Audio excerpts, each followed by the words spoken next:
Em dezembro de 2019, as autoridades chinesas notificaram o mundo que um vírus estava se espalhando por suas comunidades. Nos meses seguintes, espalhou-se para outros países, com o número de casos dobrando em poucos dias. Este vírus é a Síndrome Respiratória Aguda Grave, relacionada ao coronavírus 2, que causa a doença chamada Covid-19 e que todo mundo simplesmente chama de coronavírus. O que realmente acontece quando a doença infecta um humano e o que todos nós devemos fazer?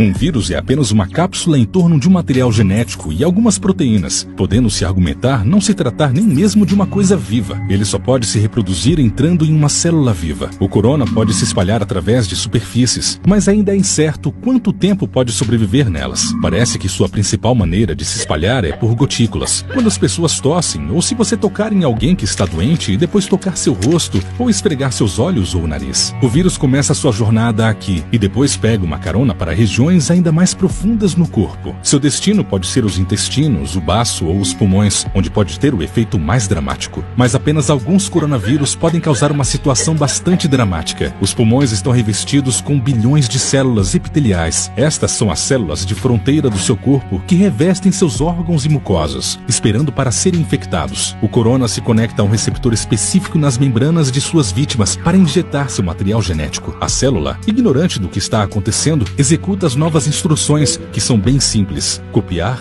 e remontar. Ela se enche de mais e mais cópias do vírus original até atingir um ponto crítico e receber uma ordem final: autodestruição. A célula meio que derrete, liberando novas partículas de corona prontas para atacar mais células. O número de células infectadas cresce exponencialmente. Após cerca de 10 dias, milhões de células do corpo estão infectadas e bilhões de vírus invadiram os pulmões. O vírus ainda não causou muitos danos, mas agora ele vai liberar uma fera real em você: seu próprio sistema imunológico. O sistema imunológico que existe para protegê-lo pode ser realmente perigoso para si mesmo e precisa de uma boa regulação. À medida que as células imunológicas entram nos pulmões para combater o vírus, o corona infecta algumas delas e cria uma confusão. As células não têm ouvidos nem olhos. Elas se comunicam principalmente através de pequenas proteínas de informações chamadas citocinas. Quase toda reação imune importante é controlada por elas. O corona faz com que as células imunológicas infectadas exagerem e ordenem assassinatos sangrentos. De certa forma, coloca o sistema imunológico em um frenesi de combate e envia muito mais soldados do que deveria, desperdiçando seus recursos e causando danos. Dois tipos de células em particular causam estragos. Primeiro, os neutrófilos, que são ótimos para matar coisas, incluindo nossas células. Quando chegam aos milhares, eles começam a bombear enzimas que destroem tanto amigos quanto inimigos. Outro tipo importante de célula que entra em frenesi são os linfócitos T citotóxicos, que geralmente ordenam que as células infectadas cometam suicídio controlado.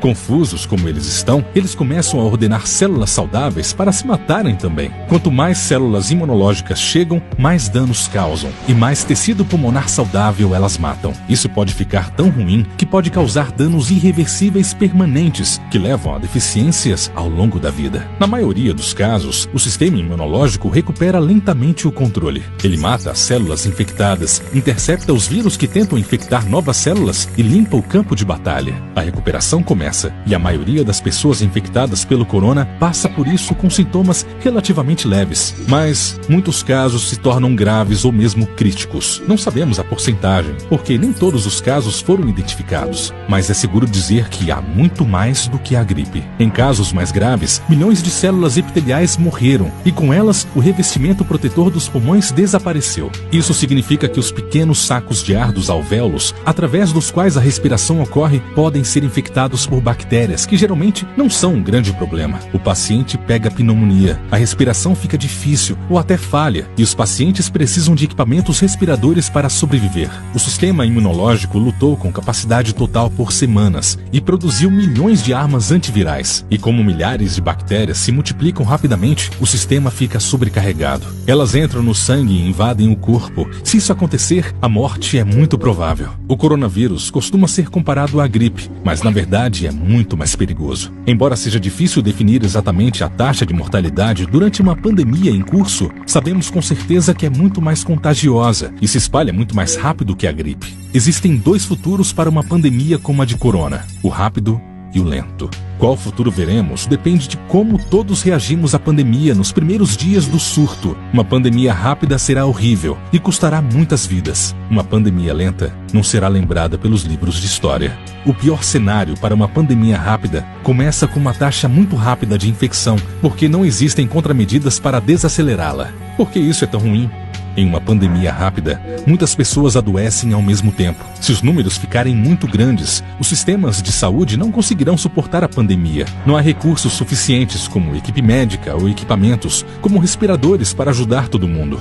As pessoas vão morrer sem tratamento. À medida que mais profissionais de saúde adoecem, a capacidade dos sistemas de saúde cai ainda mais. Se esse for o caso, decisões horríveis deverão ser tomadas sobre quem viverá e quem não viverá. O número de mortes aumenta significativamente em um cenário como esse. Para evitar isso, o mundo, ou seja, todos nós, precisamos fazer o possível para transformar isso em uma pandemia lenta. Uma pandemia desacelerada pelas respostas certas, especialmente na fase inicial, para que todos que adoecem possam receber tratamento e não haja pontos de crise com hospitais sobrecarregados. Como não temos uma vacina para o corona, temos que projetar socialmente nosso comportamento para agirmos como uma vacina social. Isso significa simplesmente duas coisas: não ficar infectado e não infectar os outros. Embora pareça banal, a melhor coisa que você pode fazer é lavar as mãos. O sabão é realmente uma ferramenta poderosa.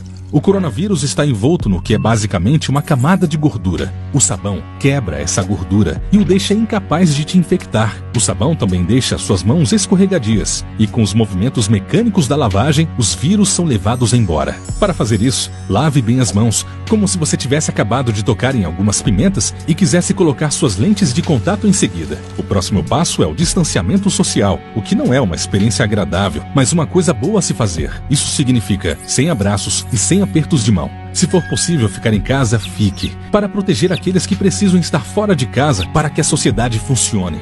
De médicos a caixas ou policiais, você depende de todos eles, e eles dependem que você não fique doente. Em um nível maior, existe a quarentena, o que pode significar coisas diferentes, desde restrição de viagens ou pedidos governamentais para ficar em casa. Quarentenas não são boas experiências e certamente não são populares, mas elas garantem a nós, e especialmente aos pesquisadores trabalhando em medicação e vacinação, mais tempo crucial. Portanto, se você for colocado em quarentena, deve entender o porquê e respeitá-la. Nada disso é divertido, mas olhando para o bem maior, é um preço realmente pequeno a se pagar.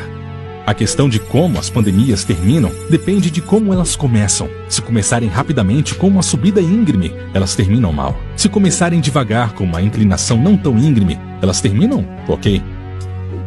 E nos dias de hoje, realmente está tudo em nossas mãos, literalmente e figurativamente.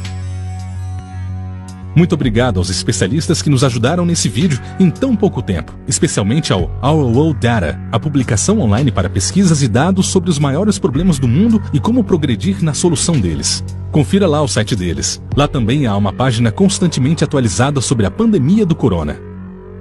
Fique em casa. Se cuida.